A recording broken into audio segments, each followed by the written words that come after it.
Hi, we're excited to be here today with Becky Rasmussen. She is the Executive Director of Call to Freedom. Call to Freedom is actually going to be featured in our upcoming July Cooperative Connections publication, so we're very excited to be here and find out more about this nonprofit. Becky, can you tell us what Call to Freedom does for the community of Sioux Falls? The mission of Call to Freedom is to offer supportive services to those that have been victimized by human trafficking. When an individual comes out of a human trafficking situation, there are so many needs that need to be met, from housing to addiction to just a job, but also addressing that trauma. And so we really come alongside survivors in that journey to help them navigate out of those circumstances and the goal of them not getting re-recruited again. And then also we come alongside individuals within the community partners to really educate them, let them know what trafficking looks like, but to better assess for trafficking, and also equip communities to be able to combat human trafficking within the state of South Dakota. What is the scope of human trafficking in South Dakota? How predominant is it? You know, human trafficking is a hidden crime, which means we don't have very good stats on how much is really happening within the United States or even in South Dakota. And so as we begin to navigate this journey, and we've been working at this for over 4 years now, we're seeing more and more survivors come forward. Two basic needs need to be met: safety and basic needs for a client to feel comfortable coming out of an environment of human trafficking. And once they know that those services are in place, more and more victims are coming out of those circumstances. And so we know that it's happening in South Dakota because we're serving on an average 4 to 6 new referrals every week that are coming into the umbrella of Call to Freedom. And so we know that it's happening because we have 3 of the poorest counties in the United States located here in South Dakota with our reservations.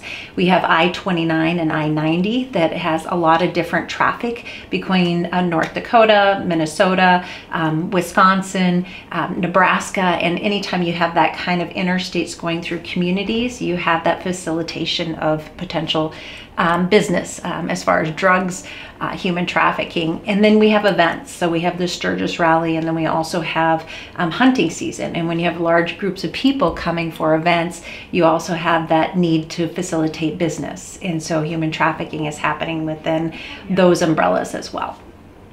From what you have seen over the past few months with the COVID-19 pandemic, has there been a change in human trafficking here? You know, COVID-19 has brought a lot of unique challenges to a lot of different businesses, including nonprofits. We get a lot of referrals from emergency shelters, medical communities, domestic violence shelters, and when people can't go to those particular safe places, they don't come out of those situations. And so initially we saw a decrease in referrals. But that didn't mean that human trafficking was stopping. It just was looking differently, and there wasn't a safe place for these individuals to get out. Now that we've kind of navigated some of that for the last couple months, we're starting to see a lot more referrals. We're seeing different types of ways that trafficking was facilitated.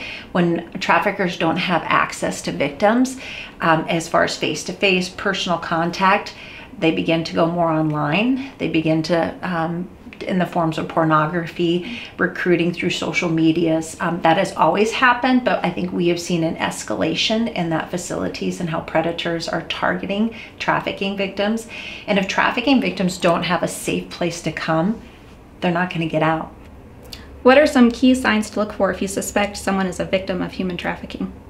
Some things to look for is individuals that are in controlled situations.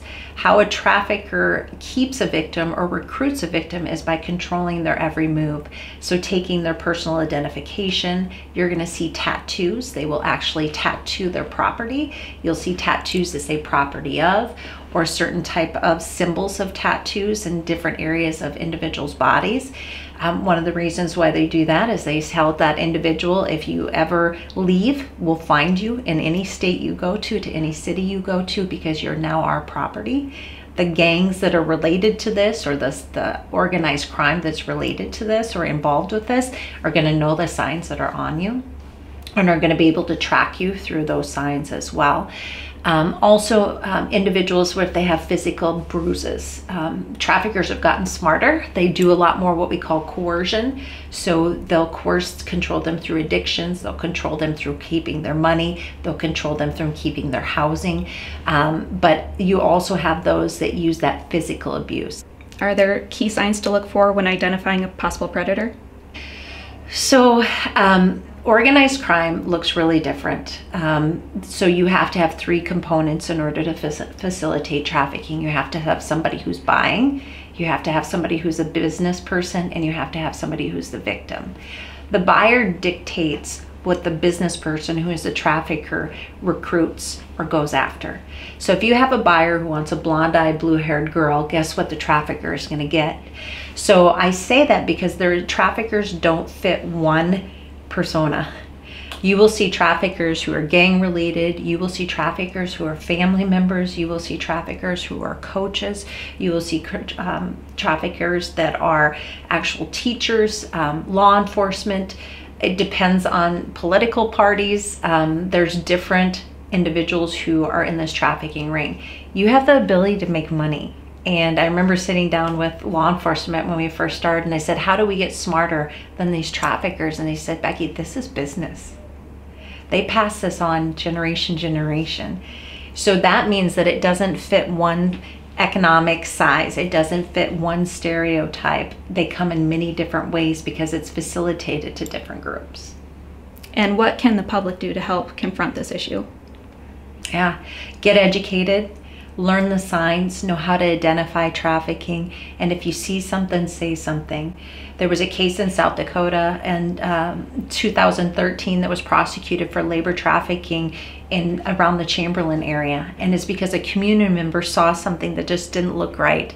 They saw, these individuals that weren't leaving the hotel very often. They were working very long hours. They looked like they were mistreated. That person said there's something not right here and reported. And once they reported, the investigation started within that business, and there were 8 arrests made. Even if nothing happens, you've done your job.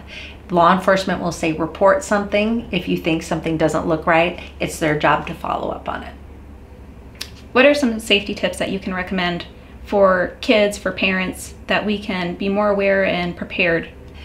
So right now with the COVID, I would say a lot of perpetrators are online.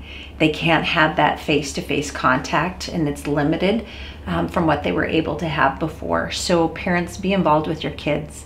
Know what they're doing, know their passwords, be aware of who they're talking to online. If you start being aware of unusual behavior, they're drawing back, maybe a new friend circle that didn't look like their old friend circle, it's okay to intervene. I can't tell you how many cases who walked through the door of Call to Freedom of parents that knew their kids were in a situation but didn't know how to handle it. And we'll help them intervene. And we actually have intervened in a lot of cases before it actually became human trafficking. And what I would say to parents is be involved, because it's going to be a lot harder to get your kids out of a human trafficking situation rather than, being strict on them beforehand and intervening on a case before it becomes an actual human trafficking case. People in rural South Dakota may think that they are not as susceptible to human trafficking. What is the risk? Human trafficking is a hidden component within communities. And so they want communities that are not looking or suspect that it would happen within their community, because then it'll go unidentified. That's why rural communities are really a real prime candidate for this to happen, simply for the fact that a lot of our rural communities feel safe. They don't think anything like this would happen, so they're not expecting it. And so when you're not expecting it, you're not looking for it. Becky, how has this become your passion? What motivates you to continue this work? For me, this is a call.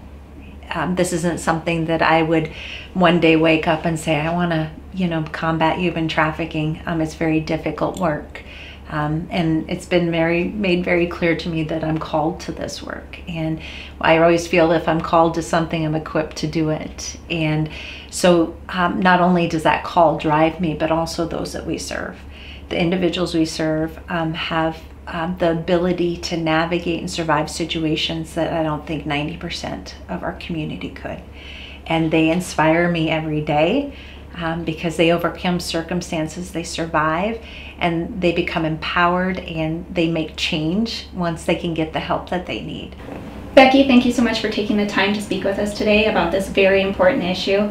If there are people interested in more resources out there, where should they go to find them? Yeah, you can find us on calltofreedom.org, which is online, and our online has all of our contact information, and they can actually fill out if they want to get involved, if they want to get in an email list, and all of that can be done through calltofreedom.org, or you can either email info@calltofreedom.org with your questions, and we would love to answer those. Thank you again. Yes. We very much appreciate it. Once again, Call to Freedom is going to be featured in our upcoming July Cooperative Connections publication. If this has caught your interest or maybe sparked some passion in you, please take the time to look for that article and reach out.